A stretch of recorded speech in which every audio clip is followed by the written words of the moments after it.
Welcome दोस्तों। Chapter 1 मतलब act number 1 जो था उसको कंप्लीट कर चुके हैं, मानवाधिकार को। अब बारी है आपके जो आपका सेकंड एक्ट है उसके बारे में, घरेलू हिंसा संरक्षण अधिनियम। तो फटाफट स्टार्ट करते हैं। चलिए पहले एक्ट को पूरा पढ़ लेते हैं एक बार, अधिनियम को, मतलब क्या क्या धाराएँ हैं इसमें। उसके बाद फिर अपन इसको एक्सप्लेन करेंगे अच्छे से, डिटेल से ट्रिक बनाते हुए पढ़ेंगे, ताकि हमें धारा जो इंपॉर्टेंट धारा है वो याद होते चले। बाद में और भले रिविजन करते रहेंगे, बट अभी जब पढ़ रहे हैं तो करते चलें। घरेलू हिंसा महिला संरक्षण अधिनियम 2005, ठीक है। अब इसमें धाराओं को देखते हैं। तो सब में देखो, अध्याय 1 तो वही है प्रारंभिक, और जिसमें नाम विस्तार प्रारंभ, और 2 में परिभाषा। याद रखना, अगर किसी चीज़ की परिभाषा पूछता है ना, तो आप लिख सकते हो कि आर्टिकल 2 में है परिभाषा, इतना लिख सकते हो, और परिभाषा याद है तो उसको लिख दो। अगर आर्टिकल नहीं लिखोगे, सीधा परिभाषा लिखोगे, तो 2 में डेट देगा। लेकिन अगर आप ये आर्टिकल लिख देंगे आर्टिकल नंबर 2 में है करके, तो वो 2 में 2 देगा, ठीक है। कुछ परिभाषाएं जो है अलग आर्टिकल में रहती हैं, तो उसको आप थोड़ा नोट कर लेना। बाकी सभी परिभाषाएं लगभग आर्टिकल नंबर 2 में है, तो आप याद करना नहीं पड़ेगा। बस जो अलग अलग आर्टिकल में परिभाषा है उसको बस याद करना, समझ गए। तो ऐसे करके आप 2 नंबर 2 प्राप्त कर सकते हो, ठीक है। अब चलो नेक्स्ट देखते हैं। जो पहला वीडियो नहीं देखोगे देख लो, ठीक है। अब नेक्स्ट से अध्याय 2 में क्या है, घरेलू हिंसक परिभाषा। देखो यहाँ पर, देखो मैं जो अभी आपको बता रहा था। अब इसमें घरेलू हिंसक परिभाषा देगा तो आप ये नहीं लिख सकते 2 में, ये आर्टिकल 3 में अलग से बताएगा इसको, तो हमें आर्टिकल 3 का मेंशन करना पड़ेगा, ठीक है। अध्याय 2 घरेलू हिंसा, और उसी में घरेलू हिंसक परिभाषा दी गई है आर्टिकल 3 में। तो घरेलू हिंसक परिभाषा किस में दी गई है, 3 में। आर्टिकल 3 में क्या है, घरेलू हिंसा की परिभाषा। 1-2 बार बोलोगे तो भी याद हो जाएगा, ये ज़्यादा कठिन चीज़ नहीं है। अब पिछले बार जो एक्ट पढ़े थे उसमें आर्टिकल 3 क्या था, कुछ रिवीजन भी कराते चलता हूँ दोनों से का। तो आर्टिकल 3 यहाँ पर परिभाषा है घरेलू हिंसा का, और पिछले बार में क्या था, पिछले बार में था गठन। किसका गठन, NHRC का गठन, ठीक है। यहाँ पर देखते हैं आर्टिकल 4 में क्या है। अब संरक्षण अधिकारियों सेवा प्रदाताओं संबंधी की शक्तियाँ और कर्तव्य, इसके बारे में क्वेश्चन आता है कि भाई संरक्षण अधिकारी या सेवा प्रदाता की शक्तियों और कर्तव्य के बारे में बताइए। तो आप लिखेंगे कि आर्टिकल 4 से लेके 11 तक, ठीक है, पूरा अलग अलग प्रकार के कर्तव्य और शक्तियाँ बताई गई हैं। तो इसमें देखते हैं क्या क्या आर्टिकल पे कौन कौन सा है, फिर हम लोग इसको एक्सप्लेन अच्छे से करेंगे। एक बार ओवरव्यू जान लेते हैं क्या क्या है। तो 4 से 11 में शक्ति कर्तव्य है, ठीक है। इसके बाद फिर अनुतोष के आदेश अभिप्राप्त करने के लिए प्रक्रिया। तो क्या प्रक्रिया है जिससे हमें आदेश मिलेगा अनुतोष का, ये क्वेश्चन आया हुआ है, ठीक है। तो इसको अच्छे से और देखेंगे 12 से 22 तक अपना, ये जो संरक्षण आदेश, निवास आदेश, ये सारी चीज़ें दी गई हैं, ठीक है। और ये धाराएँ हैं कुछ एक्स्ट्रा। अब प्रकरण लास्ट में, तो ये कंप्लीट ओवरव्यू मैंने आपको बता दिया हमको क्या क्या पढ़ना है। तो आदेश पढ़ना है, क्या क्या आदेश मिलेगा, फिर क्या क्या शक्तियाँ कर्तव्य है जो अधिकारी हैं उनकी, घरेलू हिंसा परिभाषा, यही 3-4 चीज़ मेन है और कुछ नहीं। अब मैं आपको बता देता हूँ इसमें PYQ क्या क्या था, ठीक है, क्योंकि PYQ बिना पढ़ना हमको, PYQ हमको ना गाइड करता है कि हमको क्या पढ़ना है, कितना पढ़ना है ना। तो वो हमें बताता है कि हम सही पढ़ रहे हैं गलत पढ़ रहे हैं। अब मैंने भी आपको पूरा एक्ट बता दिया।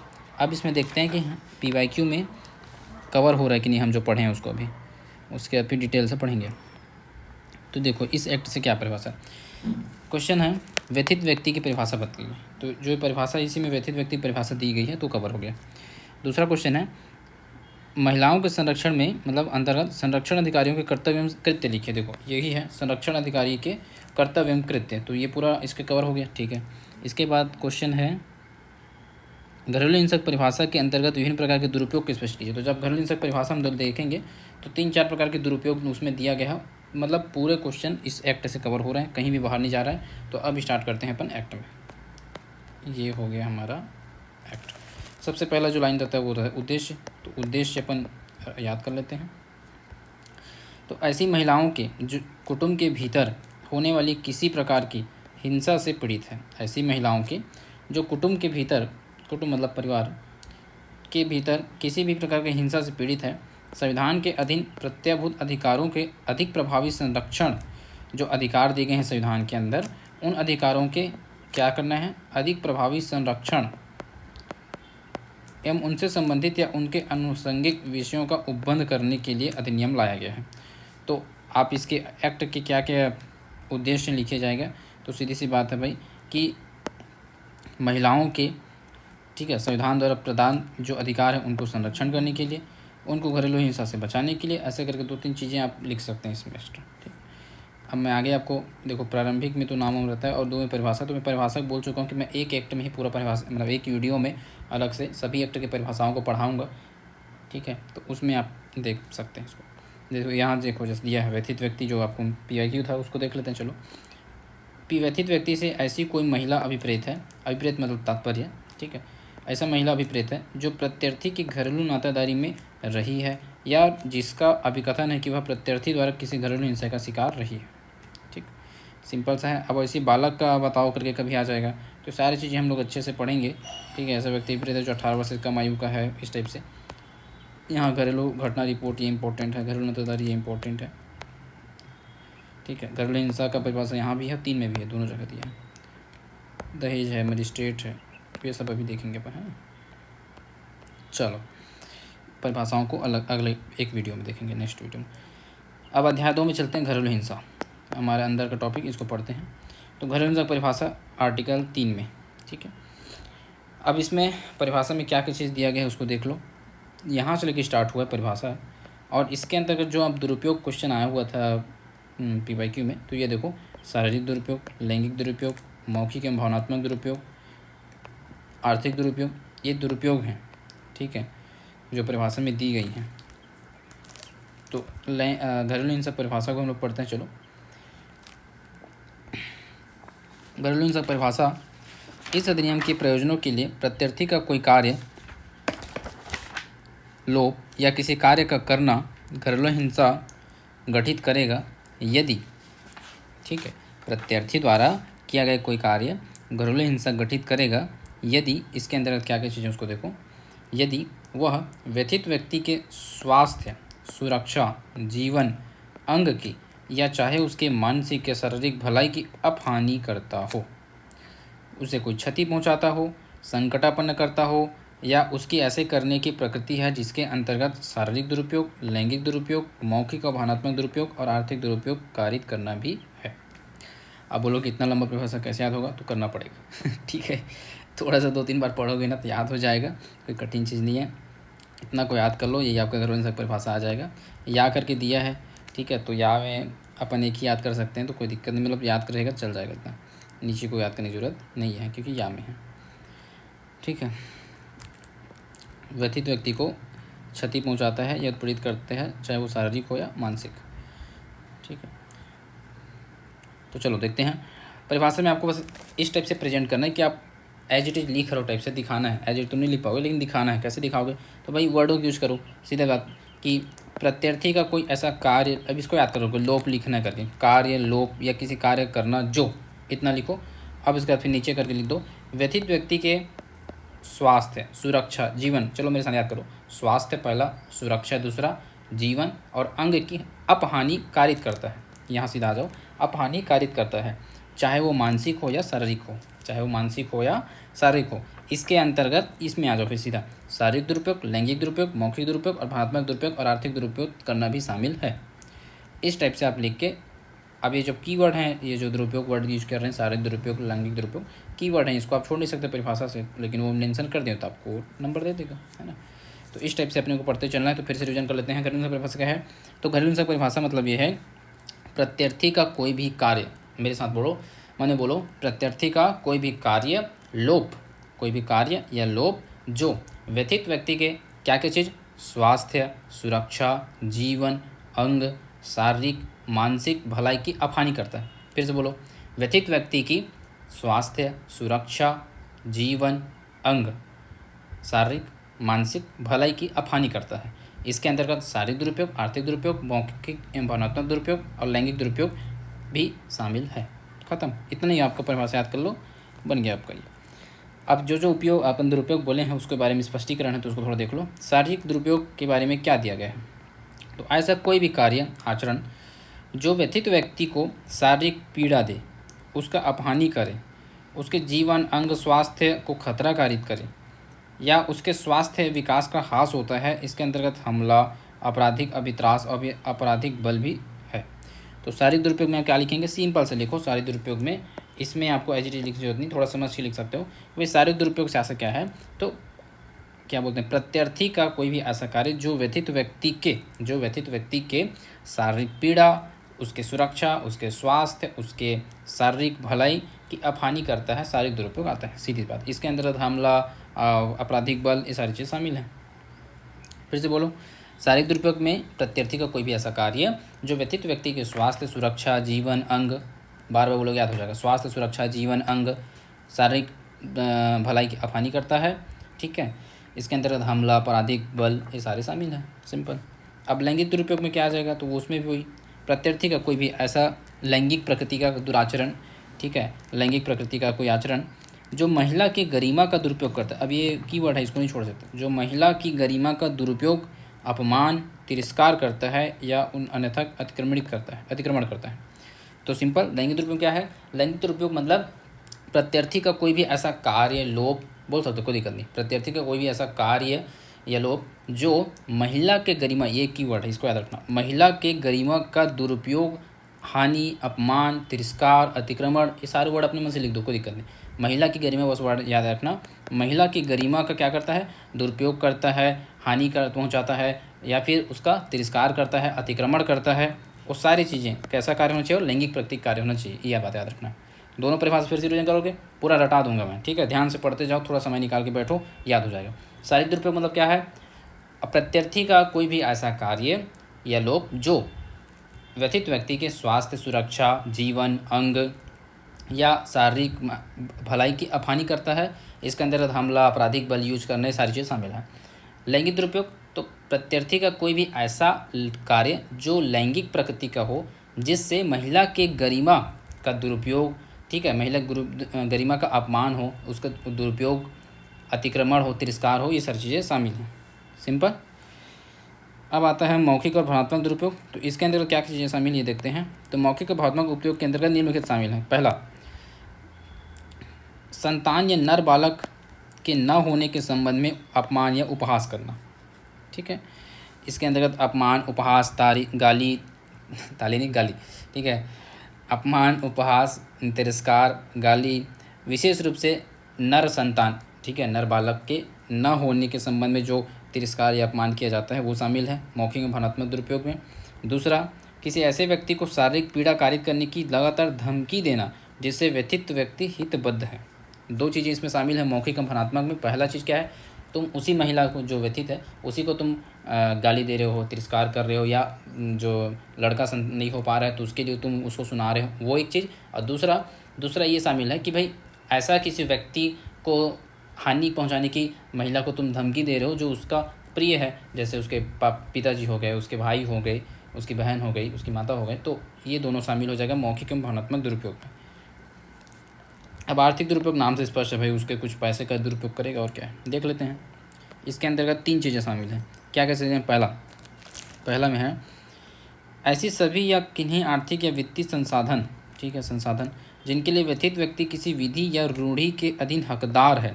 व्यथित जो है उसके हक, मतलब उसका हकदार में, पहले पूरा पढ़ लेता हूँ, शॉर्ट में आपको समझा दूंगा तो मजा आएगा। चाहे वे किसी न्यायालय के किसी आदेश के अधीन या अन्यथा संदेह हो, या जिनकी व्यथित व्यक्ति किसी आवश्यकता के लिए, जिसके अंतर्गत व्यथित व्यक्ति और उसके बालकों यदि कोई हो के लिए घरेलू आवश्यकताएं भी अपेक्षा करता है, किंतु जो उस तक सीमित नहीं है। स्त्री धन व्यथित व्यक्ति संयुक्त रूप से या पृथकतः स्वामित्व संपत्ति, साझी गृहस्थी और उसके रख रखाव संबंधित भाटक का संदाय से वंचित करना। सिंपल सा चीज़ मैं बता देता हूँ आपको क्या है इसमें। ऐसा कोई भी वित्तीय आर्थिक संसाधन, ठीक है, ऐसा कोई भी वित्तीय आर्थिक संसाधन जो महिला के अधिकार में हो, ठीक है, या जिस पर महिला का हक हो, जिस पर महिला का अधिकार हो, ठीक है, साझी गृहस्थी है, स्त्री धन है, उससे उसको वंचित करना। बस इतना ही याद रखो, ज़्यादा कुछ लंबा चौड़ा याद मत रखो। सिंपल क्या क्या बोला मैं आर्थिक दुरुपयोग में, ठीक, ऐसे कोई भी आर्थिक या वित्तीय संसाधन जिनमें महिला का क्या हो, पहला हक हो, महिला का हक हो, ठीक है। दूसरा उसमें डाल सकते हैं कि उसका स्वामित्व हो, ठीक है, उसका स्त्री धन हो, साझी गृहस्थी से उसको वंचित करना, स्त्री धन से उसको वंचित कर दिए, साझी गृहस्थी से वंचित कर दिए, तो ये सारी चीज़ें उसमें शामिल हैं। साझी गृहस्थी मतलब जब कंबाइंड रहते हैं ना पति पत्नी, तो उसे कहते हैं। अब दूसरा पॉइंट इसमें और क्या है? गृहस्थी की चीज़ वस्तु का व्यय अस्थियों का, चाहे वे जंगम हो या स्थावर, मूल्यवान वस्तुओं, शेयरों, प्रतिभूतियों, बंधपत्रों, इन सब में कोई जो उसके हक रखता हो, हकदार हो, उसको उससे वंचित करना। सिंपल। और तीसरा में संसाधन और सुविधाएं जो घरेलू नातेदारी के आधार पर कोई व्यथित व्यक्ति उपयोग या उपभोग करने के लिए हकदार है, ठीक। तो ये 3 चीज़ें बता दूं मैं आपको फिर से। पहला क्या है? आर्थिक एवं वित्तीय संसाधन जिसमें महिला का हक हो, उसका जैसे उसका स्त्री धन है, साझी गृहस्थी में उसका जो शेयर है वो है, या फिर उसका संपत्ति है, उससे उसको वंचित कर दिया, ठीक है। एक दूसरा चीज़ आप ये बोल सकते हो कि भाई जितने भी इस जंगम या स्थावर संपत्ति हैं, जैसे शेयर हो गया, डिवेंचर हो, शेयर हो गया, प्रतिभूति हो गया, इसके अलावा आपका बॉन्ड हो गया, इन सब से जिसमें उसका हक है उससे वंचित करना। और फिर तीसरा ले सकते हैं कि ऐसे संसाधन और सुविधाएं जो उसके घरेलू नातेदारी में उसको प्राप्त करने का अधिकार है उससे वंचित करना। ठीक, ये 3 चीज़ें हो गई। समझ आ गया आर्थिक दुरुपयोग? तो मैंने तीनों दुरुपयोग के बारे में बता दिया। ठीक है, मतलब 4 दुरुपयोग आते हैं, 4 दुरुपयोग बता दिया। चलो 4 दुरुपयोग बताओ, फटाफट रीजन करो, फटाफट। ओए हेलो, इधर देखो, चलो स्टार्ट करो। घरेलू हिंसा, पहला घरेलू हिंसा परिभाषा, पहले सबसे पहले परिभाषा क्या है, परिभाषा बताओ, चलो फटाफट। सिंपल सा चीज़, घरेलू हिंसा मत से आशय या अभिप्रेत, ऐसे वर्ड यूज कर देना, अच्छा लगता है। घरेलू हिंसा से अभिप्रेत प्रत्यर्थी द्वारा कृत कोई ऐसा कार्य या लोग जो व्यथित व्यक्ति के स्वास्थ्य, ये कीवर्ड याद रखना, स्वास्थ्य, सुरक्षा, जीवन, अंग, शारीरिक, मानसिक भलाई की अफहानि करता है। इतना ही है बस। व्यथित प्रत्यर्थी का कोई भी ऐसा कार्य जो व्यथित व्यक्ति के स्वास्थ्य, जीवन, स्वास्थ्य, सुरक्षा, जीवन, अंग, शारीरिक, मानसिक भलाई की अफहानि कारित करता है, घरेलू हिंसा कहलाता है। इसके अंतर्गत शारीरिक, मौखिक, भावनात्मक, आर्थिक और लैंगिक दुरुपयोग भी शामिल हैं। खत्म आपकी 2 नंबर की परिभाषा घरेलू हिंसा, आर्टिकल 3। ठीक, अब आपके जो दुरुपयोग उसको समझाता हूँ मैं फिर से। शारीरिक दुरुपयोग, तो शारीरिक दुरुपयोग में फिर से जोड़ के लिख दो, अच्छे से लिखो कि शारीरिक दुरुपयोग से अभिप्रेत प्रत्यर्थी का कोई ऐसा कार्य जो महिला के स्वास्थ्य, सुरक्षा, जीवन, अंग, शारीरिक भलाई की अफहानि कारित करता है। इसके अंतर्गत हमला, आपराधिक बल, ये सारी शामिल हैं। ठीक है, अब शारीरिक बात क्या है, दूसरा था आपका मौखिक एवं भावनात्मक है। दूसरा क्या था, लैंगिक बोल दो। चलो लैंगिक दुरुपयोग क्या है, तो लैंगिक दुरुपयोग से अभ्यर्थी का कोई भी ऐसा कार्य अभिप्रेत है। ठीक है जी, ऐसा कोई भी लैंगिक कार्य बस मत लो ना, लैंगिक प्रकृति का कार्य बोलना लैंगिक प्रकृति का कार्य अभिप्रेत है। ठीक है, जो महिला की गरिमा का अपमान करे, उसका दुरुपयोग करे, उसका तिरस्कार करे, उसका अतिक्रमण करे। इतना याद रखना। लैंगिक चीज़ें हैं तो महिला गरिमा उसमें ठेस पहुंचता ही, इतना याद रख पाए तो महिला गरिमा जो कीवर्ड है याद रहेगा। ठीक है, अब इसके बाद मौखिक एवं भावनात्मक चीज़ें, तो इसके अंतर्गत, तो मौखिक भावनात्मक चीज़ों के अंतर्गत आप सीधा लिखो कि मौखिक एवं भावनात्मक दुरुपयोग के अंतर्गत ओके डन। ठीक, चलो मौखिक भावनात्मक दुरुपयोग के अंतर्गत प्रत्यर्थी का कोई भी ऐसा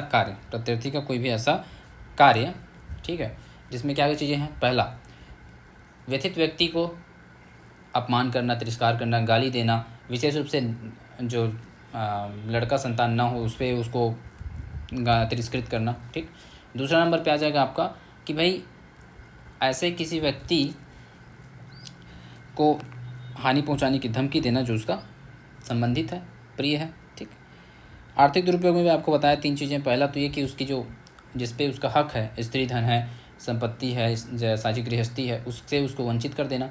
दूसरा, जो चल अचल संपत्तियां हैं अन्य, जैसे प्रतिभूति, बॉन्ड, ये शेयर, इन सब से उसको वंचित करना। और तीसरा आप कर लिख सकते हो कि साझी गृहस्थी में, घरेलू नातेदारी में जो स्वास्थ्य, जो सुविधाएं उसको मिलनी चाहिए, उससे उसको वंचित करना। कंप्लीट, ख़त्म। अब आते हैं सीधा जो हम लोग का क्वेश्चन आया था, ये भी आया था, संरक्षण अधिकारियों एवं सेवा प्रदाताओं आदि की शक्ति एवं कर्तव्य।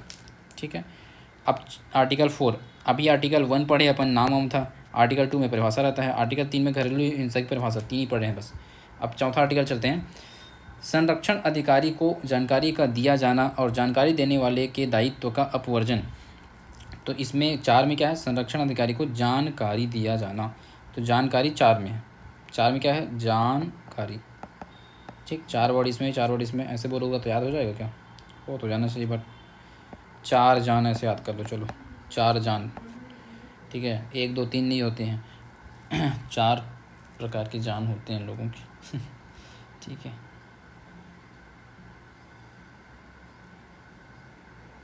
ओके।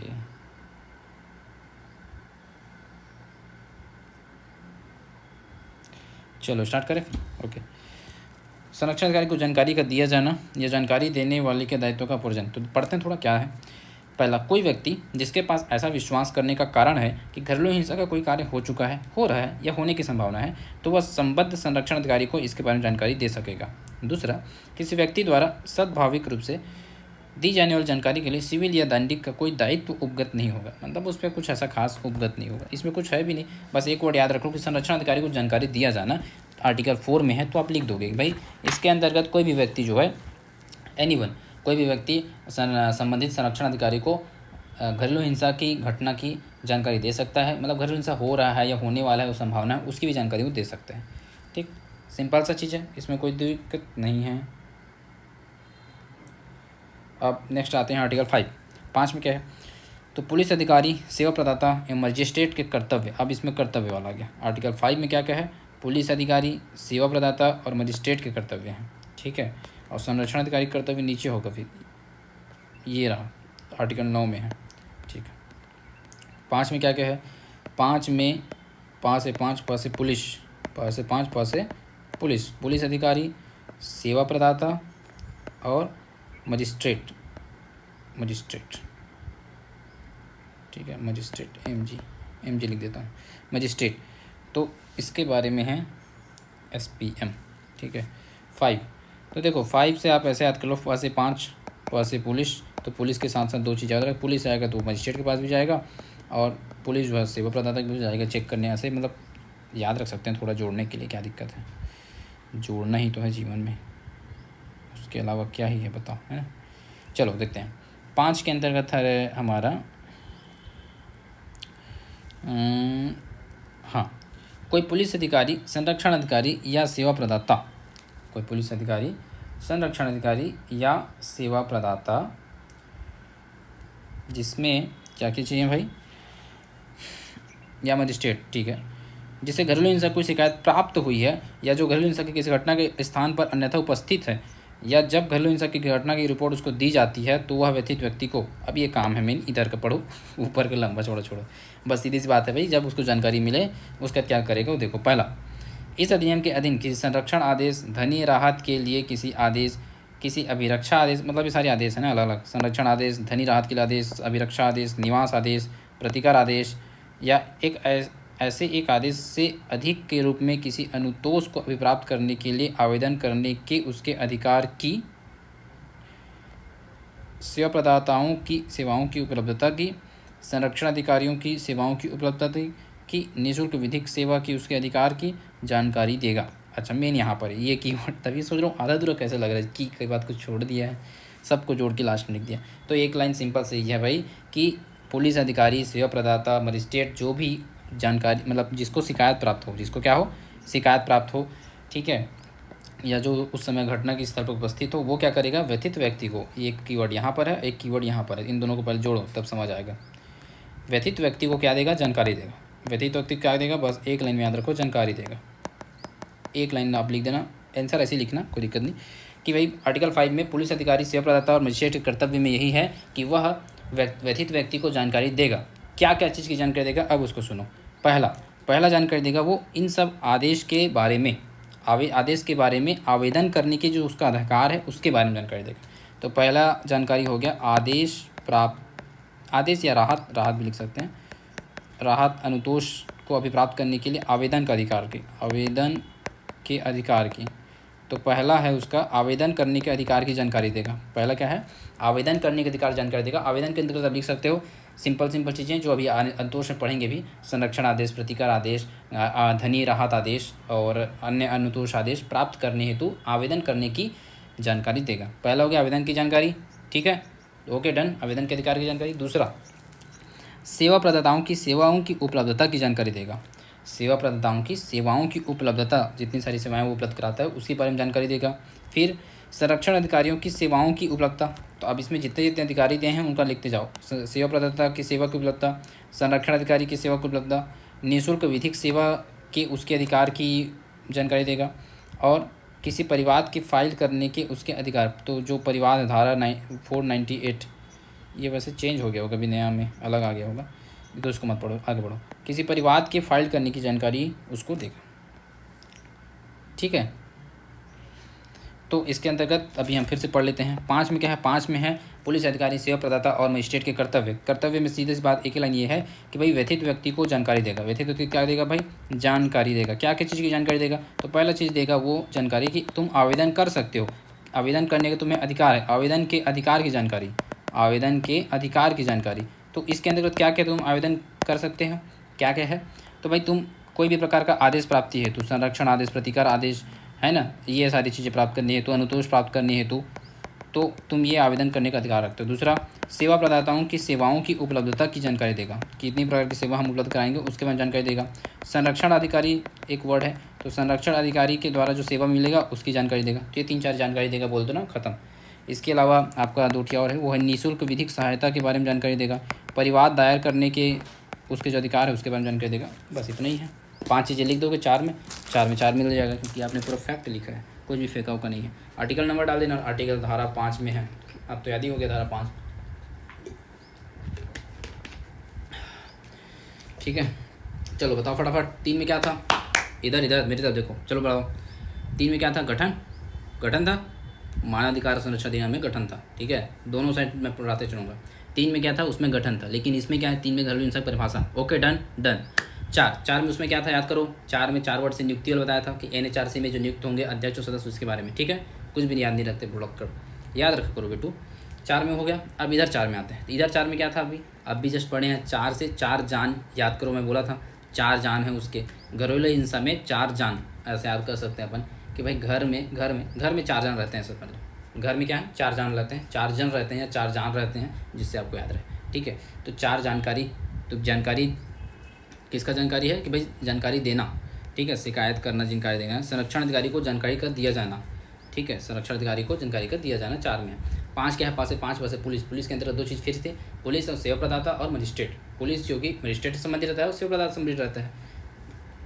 ठीक है, पुलिस का मुखिया कौन होता है जिला में, SP, S से सेवा, P से प्रदाता, तो सेवा प्रदाता ऐसे जोड़ लो। अब मजिस्ट्रेट के पास वो लोग लेके जाते ही हैं, कोई भी मुद्दा आता है तो इस टाइप से उल्टा पुल्टा ऊपर नीचे जैसे याद रखना है याद रखो, लेकिन याद रखो। 5 में क्या है, पुलिस और सेवा प्रदाता और मजिस्ट्रेट के कर्तव्य के बारे में। ठीक है, के कर्तव्य। 5 में कर्तव्य क्या क्या, 5 कर्तव्य हैं इसमें, क्या क्या है। पहला कर्तव्य क्या है, बता दीजिए फटाफट। सीधी सी बात है, व्यथित व्यक्ति को जानकारी देगा 5 चीज़ों की। क्या क्या चीज़ें हैं, पहला है उसके आवेदन करने के अधिकार की, आवेदन करने के अधिकार की, कि भाई वो क्या कर सकता है, धनी आदेश, प्रतिकार आदेश, ये सारी चीज़ें लेने की आवेदन कर सकता है। दूसरा उसको जानकारी, सेवा प्रदाता के सेवाओं की उपलब्धता की जानकारी, संरक्षण अधिकारी के सेवा उपलब्धता की जानकारी, 3 हो गया।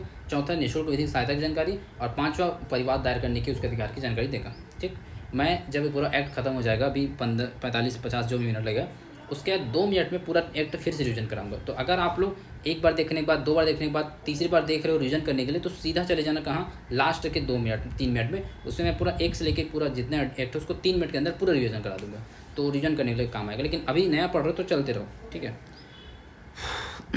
तो ये मैंने 5 आपका कंप्लीट कर दिया। अब आते हैं आर्टिकल 6 में।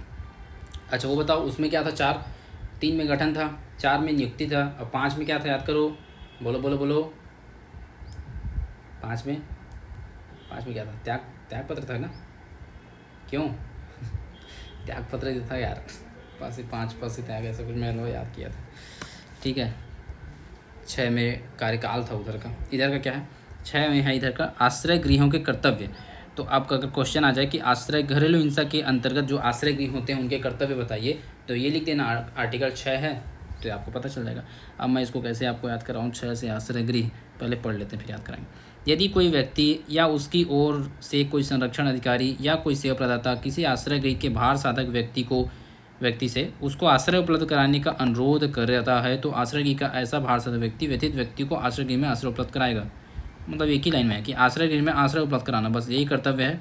तो ये नहीं आने वाला, एक लाइन का थोड़ी क्वेश्चन आ जाएगा हमारे लिए, तो इतना इंपॉर्टेंट नहीं है, पर फिर भी याद रखो 6 से आश्रय, 6 आश्रय। ठीक है, 6 आश्रय, बस सिंपल वही कर्तव्य कि आश्रय उपलब्ध कराना, बस एक लाइन में ख़त्म। ठीक, अब 7 से क्या है, चिकित्सीय सुविधाओं कर्तव्य, ये भी वही होगा। फिर ये देखो लास्ट में सीधा पढ़ देता हूँ, चिकित्सीय सहायता उपलब्ध कराना, बस खत्म, ऊपर सेम ही है, कुछ पढ़ने की जरूरत नहीं। फिर तो 7 में चिकित्सीय सुविधा के कर्तव्य हैं, चिकित्सीय सुविधा के लिए। 6 में है आश्रय, 6 में क्या है भाई, आश्रय। और 7 में क्या है, 7 में स्वास्थ्य, 7 से स्वास्थ्य, चिकित्सीय सुविधाएं, चिकित्सीय स्वास्थ्य के लिए उसके काम करना। ठीक, अब 8 में आते हैं। 8 इंपॉर्टेंट है, ये आ सकता है मुझे लग रहा है, संरक्षण अधिकारियों की नियुक्ति इंपॉर्टेंट है, याद रखो नियुक्ति 8 में। ठीक है, चलो उसको ओरिजिन करो। उसमें क्या था, 5 में उसमें क्या था, बताओ 5 में क्या था, त्यागपत्र। 6 में क्या था, 6 में कार्यकाल था, NHRC वाले पढ़ रहे थे, 6 में त्याग कार्यकाल था। 7 में क्या था, याद करो, 7 में बताओ, याद नहीं होगा देख के बताओ। इसमें देखते हैं 7 में, इसमें है चिकित्सीय सुविधाओं के कर्तव्य। तो चिकित्सीय सुविधाओं के कर्तव्य के अंतर्गत क्या चीज़ें, ये तो हो गया। 8 में चलते हैं। 8 में है संरक्षण अधिकारियों की नियुक्ति। तो राज्य सरकार प्रत्येक जिले में उतने संरक्षण अधिकारी नियुक्त करेगी जितने वह आवश्यक समझे। ओके, तो बस इतना याद रखो, इसमें और कुछ अंदर नहीं। राज्य सरकार नियुक्त करेगी, प्रत्येक जिले में नियुक्त करेगी, बस राज्य सरकार नियुक्त करेगी, प्रत्येक जिले में नियुक्त करेगी। पहला नहीं लिखना, संरक्षण अधिकारियों की नियुक्ति राज्य सरकार प्रत्येक जिले में करती है, हो गया पहला। दूसरा, ऐसे संरक्षण अधिकारी जहाँ तक संभव महिलाएं होंगी और उनके पास ऐसी अर्हताएं अनुभव होगा जो विहित की जाए। तो दूसरा लाइन, यथासंभव संरक्षण अधिकारी महिलाएं होंगी, बस दूसरा, यथासंभव संरक्षण अधिकारी महिलाएं होंगे। तीसरा, संरक्षण अधिकारी और उसके अधीनस्थ अन्य अधिकारियों की सेवा के निबंधन एवं शर्तें ऐसी होगी जो विहित की जाए। तो सेवा के जो शर्तें हैं वो फिक्स किए जाएगा, ये तो सिंपल चीज़ है। तो संरक्षण अधिकारी की नियुक्ति कौन करेगा भाई, राज्य सरकार करेगा, प्रत्येक जिले में करेगा, और यथासंभव महिला होनी चाहिए। 3 पॉइंट है, ये 3 लिख दिया ना, 3 पॉइंट करके तो खत्म। 8 में नियुक्ति है, याद रखना बस। अब 9 में है संरक्षण अधिकारी के कर्तव्य और कृत्य। देखो, जो भी कर्तव्य एवं कृत्य रहते हैं तो आदमी अपने काम करने के लिए जनरली बोलता नहीं है नो नो नो मैं काम नहीं करूँगा, ठीक है। जब भी आप काम करवाने जाओ किसी पास तो बोलता है नो नो नो मैं काम नहीं करूँगा। तो न से नौ से कर्तव्य, संरक्षण। अब ऐसे इमेजिन करवा लेता हूँ, चलो आंख बंद कर इमेजिन करो। घरेलू हिंसा से एक पीड़ित एक महिला है, उसको 1-2 चोटें हैं हाथ पैर में, और वो जा रही है किसी संरक्षण अधिकारी के पास और उसको बोल रही है कि भाई मेरा काम कर दो। तो संरक्षण अधिकारी क्या बोल रहा है, नो नो नो मैं नहीं करूँगा, मैं अपना कर्तव्य नहीं निभाऊंगा। तो कर्तव्य नहीं निभाऊंगा, 9 में कर्तव्य, ऐसे याद रख लो, याद रहेगा अब, ठीक है। अब भी याद नहीं रखोगे तो फिर थोड़ा सा बॉर्नवीटा पिया करो, ठीक। चलो, संरक्षण अधिकारियों के कर्तव्य क्या क्या चीज़ें हैं। तो पहला कर्तव्य है किसी मजिस्ट्रेट को इस अधिनियम के अधीन उसके कृत्यों के निर्वहन में सहायता करना। अब देखो, मेन खेला यहीं पर है। कैसे खेला है, खेला ये है कि भाई इसके कर्तव्यों को आप 2 भाग में बांट दो। पहला भाग कर दो आप व्यथित व्यक्ति के लिए, भाई व्यथित व्यक्ति के लिए कुछ, ये क्या है ना, ब्रिज है, संरक्षण अधिकारी ब्रिज है। ये किसके ब्रिज है, जो व्यथित महिला है, व्यथित व्यक्ति है महिला उसके, और दूसरा जो न्याय देने वाला है यानी कि मजिस्ट्रेट उसके। तो संरक्षण अधिकारी कर्तव्य दोनों साइड है। तो मजिस्ट्रेट के लिए 3-4 कर्तव्य हैं, वैसे महिला के प्रति भी, इसके मतलब व्यथित व्यक्ति के प्रति भी 3-4 कर्तव्य हैं। अब मैं देखता हूँ इसको क्या क्या कर्तव्य हैं, तो आपको याद हो जाएगा, है कि नहीं। ऐसे पढ़ोगे तो याद होगा ही होगा, कैसे याद नहीं होगा। अब मजिस्ट्रेट संबंधित क्या क्या चीज़ें हैं उसको देखो। तो मजिस्ट्रेट संबंधित चीज़ें में क्या क्या है, पहला है कि मजिस्ट्रेट के कृत्यों के निर्वहन में सहायता करना, ठीक। मजिस्ट्रेट हेतु क्या क्या है, तो पहला है सहायता, कृत्य निर्वहन में सहायता करना। दूसरा क्या है, दूसरा है आपका DIR, घरेलू हिंसा रिपोर्ट। ये देखो यहाँ पर है, घरेलू हिंसा रिपोर्ट पेश करना। मजिस्ट्रेट को घरेलू हिंसा की रिपोर्ट और उस पुलिस थाने के जिसके अधिकारिता के स्थानीय सीमा के भीतर घरेलू हिंसा का विघटन कहा गया है, बाढ़ सदक पुलिस अधिकारी को और उस क्षेत्र के सेवा प्रदाताओं को उस रिपोर्ट की प्रतियाँ अग्रेसित करना। तो सिंपल सी बात, DIR, ठीक है, DIR प्रस्तुत करेगा मजिस्ट्रेट को, साथ ही साथ पुलिस अधिकारी और सेवा प्रदाता को भी ये रिपोर्ट अग्रेसित करेगा, दोनों जगह। तो रिपोर्ट देना। तीसरा इसका कर्तव्य क्या है, तो आवेदन करना। मजिस्ट्रेट को यदि कि व्यथित व्यक्ति किसी संरक्षण आदेश के जारी करने के लिए अनुतोष का दावा की वांछा करता है तो ऐसे प्रारूप और ऐसे रीति में जो विहित की जाए आवेदन करना। तो देखो, मजिस्ट्रेट को आवेदन कर रहे हैं किसके बिहाफ पे, व्यथित व्यक्ति के बिहाफ पे कर रहे हैं। मैं आपको समझाने के लिए तोड़ दिया हूँ, एक्चुअल में नहीं है लेकिन याद होता है उससे। मजिस्ट्रेट के लिए क्या क्या काम कर रहा है, देखो, पहला चीज़ उसके कृत्य निर्वहन में सहायता दे रहा है, ठीक है। दूसरा चीज़ क्या कर रहा है, दूसरा चीज़ रिपोर्ट तैयार कर रहा है कि वो रिपोर्ट मजिस्ट्रेट को दे रहा है, साथ ही साथ अलग अलग जो पुलिस अधिकारी हैं और सेवा प्रदाता उनको दे रहा है। तीसरा चीज़ क्या कर रहा है, तीसरा चीज़ कर रहा है कि आवेदन दे रहा है मजिस्ट्रेट को ऑन बिहाफ ऑफ किसके, व्यथित व्यक्ति के, कि भाई मुझे ये आदेश, अनुदेश आदेश चाहिए। अब चौथा काम क्या कर रहा है ये, मजिस्ट्रेट की नहीं, ये विधिक सहायता उपलब्ध कराने वाले, पूरा पढ़ो, यह सुनिश्चित करना कि किसी व्यथित व्यक्ति को विधिक सेवा प्राधिकरण 1987 के अधीन विधिक सहायता उपलब्ध कराई गई है और उस विहित प्रारूप को जिसमें शिकायत की जानी है मुक्त उपलब्ध कराना। तो ये पीड़ित व्यक्ति के प्रति हो गया, व्यथित के प्रति हो गया, ये व्यथित के प्रति एक हो गया आपका क्या, विधिक सहायता उपलब्ध कराना, विधिक सहायता उपलब्ध। यहाँ पर एक सूची बना रहा है मजिस्ट्रेट प्रति, एक लास्ट है सूची। सूची के अंदर क्या क्या सूची, तो भाई आश्रय गृह की चिकित्सा सुविधाएं जो हम पढ़े हैं 6 और 7 में, तो उसके उसी बारे में विधिक सहायता वाले जितने लोग रहेंगे ना, उन सब की सूची बना के मजिस्ट्रेट को देता है। ठीक, तो फिर से याद करो, मजिस्ट्रेट के बारे में 4 मैं आपको बता दिया। पहला क्या था अच्छा 4 ही बताएं। पहला क्या था कि मजिस्ट्रेट के कृत्य निर्वहन में सहायता करेगा। दूसरा, DIR तैयार करेगा संरक्षण अधिकारी, जो एक कॉपी मजिस्ट्रेट को देगा और बाकी अन्य कॉपी पुलिस अधिकारी, भारत पुलिस अधिकारी और सेवा प्रदाता को अग्रेसित करेगा। तीसरा, व्यथित व्यक्ति के बिहाफ पे मजिस्ट्रेट को वो अलग अलग प्रकार के अंतोष आदेश प्राप्त करने हेतु आवेदन देगा। चौथा, कि वो मजिस्ट्रेट को एक सूची देगा जिसमें चिकित्सीय सुविधा प्राप्त प्रदान करने वाले सेवा प्रदाताओं की सूची और विधिक सलाहकारों की सूची, मतलब लिस्ट उसमें रहेगा, उस पूरा लिस्ट में तो मजिस्ट्रेट को देता है। ठीक है, उसके जो स्थानीय क्षेत्र में जो भी आ रहे हैं उन सब के बारे में। अब व्यथित व्यक्ति के प्रति क्या क्या है, तो पहला तो ये था कि विधिक सहायता उपलब्ध कराने के लिए। फिर क्या है, व्यथित व्यक्ति ऐसी अपेक्षा करते हैं जो कोई सुरक्षित आश्रय गृह उपलब्ध कराना। ठीक, तो आश्रय गृह हेतु, आश्रय गृह हेतु आवेदन ये देगा पीड़ित के बिहाफ में। फिर अगर कोई शारीरिक क्षति हुई है तो उसका चिकित्सीय परीक्षण कराने के लिए, तो चिकित्सीय परीक्षण कराएगा, चिकित्सीय परीक्षण कराएगा व्यथित का। ठीक है, चिकित्सीय परीक्षण कराना, और उस क्षेत्र में जहाँ हुआ है पुलिस थाने करता है और मजिस्ट्रेट को उस चिकित्सीय रिपोर्ट की प्रति भी अग्रेसित करता है। तो अपन क्योंकि मेंस में लिख रहे हैं तो अपन इतना लिख सकते हैं भाई कि शारीरिक क्षति हुई है तो उसका चिकित्सीय परीक्षण कराना वो इसका कर्तव्य है। इसके अलावा फिर ये सुनिश्चित करना कि धनी अनुतोष के आदेश का अनुपालन सही से हो, तो धनी अनुतोष जो है उसके आदेश के अनुपालन सुनिश्चित कराना। ठीक है, संरक्षण अधिकारी मजिस्ट्रेट के नियंत्रण और पर्यवेक्षण के अधीन होगा। वह इस अधिनियम द्वारा या इसके अधीन मजिस्ट्रेट और सरकार द्वारा उस पर आरोपित कर्तव्यों का पालन करेगा। ये तो सिंपल चीज़ है। ठीक, तो क्या क्या कर्तव्य है मैं पूरा बता दिया आपको। इसको बांट दो आप 2 प्रकार में, मजिस्ट्रेट के प्रति जो कर्तव्य और व्यथित व्यक्ति के प्रति कर्तव्य जाती है। आपको 7-8 पॉइंट लिखते बने, ये तो भूल जाओगे। तो आप सीधा लिखते जाओ कि भाई क्रम से लिखना है, ऐसे डिवाइड मत करना आंसर में। मैं आपको याद करने के लिए डिवाइड क्योंकि लिखना, पहला चीज़ कि भाई मजिस्ट्रेट को उसके कार्यों में सहायता प्रदान करना। दूसरा चीज़ लिखना कि बार बार इसलिए बोल रहा हूँ रिवीजन हो। ठीक है, फटाफट चलो रिवीजन करो। पहला क्या है, मजिस्ट्रेट को उसके कृत्य नियम में सहायता। दूसरा, एक व्यथित व्यक्ति के बिहाफ पे उसको अनुतोष आदेश प्राप्त करने तो आवेदन देना। तीसरा, जो सूची प्रदान करेगा जिसमें चिकित्सीय सलाहकार, वैदिक सलाहकार और सेवा प्रदाताओं की लिस्ट रहेगी। चौथा, जो मजिस्ट्रेट है उसको ये रिपोर्ट देगा DIR। ठीक है, घरेलू घटना रिपोर्ट, उसके बारे में उसको वो देगा। पीड़ित के प्रति बोल सकते हैं कि भाई उसको चिकित्सीय परीक्षण उपलब्ध कराएगा, आश्रय गृह उपलब्ध कराएगा और उसको जो धनी अनुतोष आदेश रहता है उसके पालन को सुनिश्चित करेगा। कंप्लीट। तो ये हो गया आपका आर्टिकल 9 में कर्तव्य है। ठीक, अब आते हैं आर्टिकल 10 में है सेवा प्रदाता। 10 में सेवा प्रदाता। ठीक है, 10 में 10 मिलेगा तो सेवा प्रदान किया जाएगा। ठीक है, फिर 11 में सरकार के कर्तव्य। देखो क्वेश्चन आया था संरक्षण अधिकारी कर्तव्य, क्वेश्चन आ सकता है कभी भी कि सेवा प्रदाता के बारे में बताओ या सरकार के कर्तव्य बताओ, तो फिर कैसे करोगे, इसलिए इसको पढ़ना आवश्यक है। ठीक है, तो फटाफट करते हैं। सेवा प्रदाता, तो सेवा प्रदाता कर्तव्य में आपका क्या क्या चीज़ें हैं, तो इसके बारे में कर्तव्य नहीं, इसके बारे में बताया गया होगा मेरे ख्याल से। देखते हैं,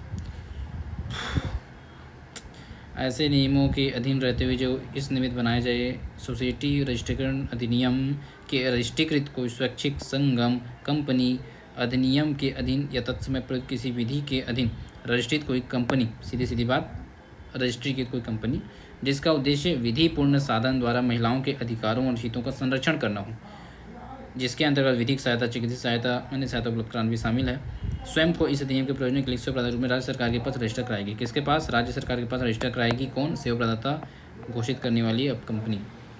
तो कोई भी हो सकता है, वो स्वैच्छिक संगठन हो सकता है, ठीक है, कोई कंपनी हो सकती है जो विधिपूर्ण साधन के प्रयोग द्वारा महिलाओं को न्याय प्रदान करता है, हितों का संरक्षण करता है, अधिकार हितों का संरक्षण करता है, राज्य सरकार के पास जो है वो करता है, ये सेवा रजिस्टर कराता है। अब इसका उद्देश्य क्या बोलते हैं, इसके शक्तियाँ क्या क्या हैं उसको देख लो। तो शक्तियों में क्या क्या सेवा प्रदाता क्या क्या शक्ति होंगी, तो वही जो अभी पढ़े ना उसे घुमा के लिख दो, सब चीज़ वही हो गया, कुछ नहीं। जैसे देखो घरेलू हिंसा की रिपोर्ट अभिलिखित करना, सीधी सी बात है, सेवा प्रदाता सबसे पहले वही करेगा, घरेलू हिंसा की रिपोर्ट अभिलिखित करेगा और उसकी एक प्रति उस क्षेत्र में जहाँ हुई है मजिस्ट्रेट को और संरक्षण अधिकारी को अग्रेसित कर देगा। ठीक, तो DIR ये लिखेगा बोल रहे हैं। ठीक है, घरेलू हिंसा की रिपोर्ट अभिलेखित करना पहला काम। दूसरा काम चिकित्सीय परीक्षण कराना, देखो ये भी वही काम करा रहा है, चिकित्सीय परीक्षण कराना और रिपोर्ट को अग्रेसित करना बस। ठीक है, तीसरा काम आश्रय गृह होगा, तो आश्रय गृह में आश्रय उपलब्ध कराना, सेम चीज़ इसमें भी है, कोई अलग नहीं है, ये सारी शक्तियाँ हैं। और उसके बाद फिर इस अधिनियम के अधीन घरेलू हिंसा के निवारण हेतु शक्तियों के प्रयोग या कृत्यों के निवारण में सद्भावपूर्वक की गई या की जाने वाली आश्रित किसी बात के लिए कोई भी वाद अभियोजन या अन्य विधिक कार्रवाई किसी सेवा प्रदाता के सदस्य कि इस अधिनियम के अधीन कार्य कर रहा हो क्या समय तात्पर्य विरुद्ध नहीं होगी। अच्छा, इसके विरुद्ध नहीं होगी ऐसा बोल रहे हैं बस। ठीक है, तो मैंने आपको 3 शक्ति बता दी, वही शक्ति लिखना जो संरक्षण अधिकारी की शक्ति हम पढ़ें कि भाई DIR अभिलिखित करके रिपोर्ट आगे भेजेगा, दूसरा चिकित्सीय परीक्षण कराएगा और उसका रिपोर्ट आगे भेजेगा, और आश्रय गृह उपलब्ध कराएगा और उसका रिपोर्ट आगे भेजेगा, बस। ठीक है, खत्म, लिख सकते हो। सरकार कर्तव्य, तो सरकार कर्तव्य सब में कहीं सेम, जितने सारे एक्ट हैं उन सब में सरकार कर्तव्य लगभग सेम है।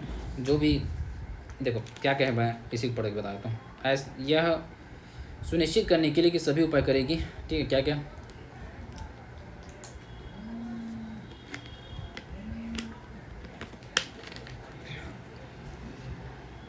2 मिनट ना, इम्पोर्टेंट कॉल है।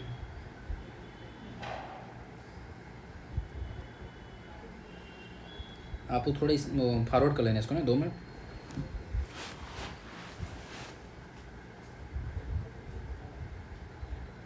हेलो, हाँ जी।